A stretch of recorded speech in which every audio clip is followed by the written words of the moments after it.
നിങ്ങളെല്ലാവരും കറക്കുന്ന ഒരു ചാപ്റ്റർ ഉണ്ടല്ലോ, ഏതാണ്? System of particles and rotation motion. അതിന്റെ ഒരു അടിപൊളി ക്വസ്റ്റ്യൻ ആയിട്ട് ഞാൻ വന്നിരിക്കുന്നത്. എല്ലാവർക്കും ജസ്റ്റ് മിനിറ്റിലോട്ട് സ്വാഗതം.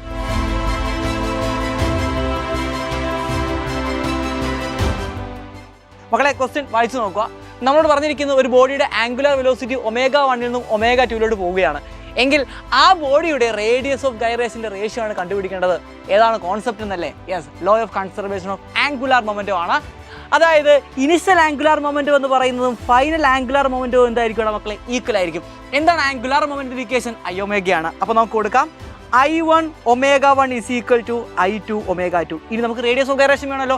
നമുക്ക് എല്ലാവർക്കും അറിയാം റേഡിയസ് ഓഫ് ഗൈറേഷൻ എന്ന് പറയുന്നത് I is equal to mk² ആണ്. K ആണ് റേഡിയസ് ഓഫ് ഗൈറേഷൻ. അപ്പോൾ I1 പകരം നമുക്ക് എന്ത് കൊടുക്കാം? mk1² എന്ന് കൊടുക്കാം. ഇവിടെ മാസ് മാറുന്നില്ല, റേഡിയസ് ഓഫ് ഗൈറേഷൻ ആണ് മാറുന്നത്. Into ω1 is equal to mk2 into എന്താണ്? ω2 വരും. mk2² ഇൻറ്റു എന്താണ്? ω2. ഇവിടെ നിന്നും k1/k2 ആണ് കണ്ടുപിടിക്കേണ്ടത്. സിംപ്ലിഫൈഡ് ആയിട്ട് വെട്ടിക്കളയുക, എന്നിട്ട് റേഷ്യോ എടുക്കുക. അപ്പോൾ നമുക്ക് കിട്ടും k1/k2 എന്ന് പറയുന്നത് √ω2/ω1 എന്ന് കിട്ടി. അടിപൊളി ഒരു ക്വസ്റ്റ്യൻ ആണ്. കുറഞ്ഞ സമയം കൊണ്ട് നമ്മൾ ചെയ്തിരിക്കുന്നത്. ഇതേപോലെ കിടുക്കാച്ച ക്വസ്റ്റ്യനുമായിട്ട് ഞാൻ നാളെ രാത്രി 7 മണിക്ക് വരുന്നുണ്ട്. നിങ്ങൾ എല്ലാവരും വരിക. അതേപോലെ തന്നെ എൻ്റെ ഗെയിമിൽ നിങ്ങൾ ജോയിൻ ചെയ്യാൻ മറക്കരുത്. അപ്പോൾ നമുക്ക് ലൈവിൽ കാണാം. Bye bye.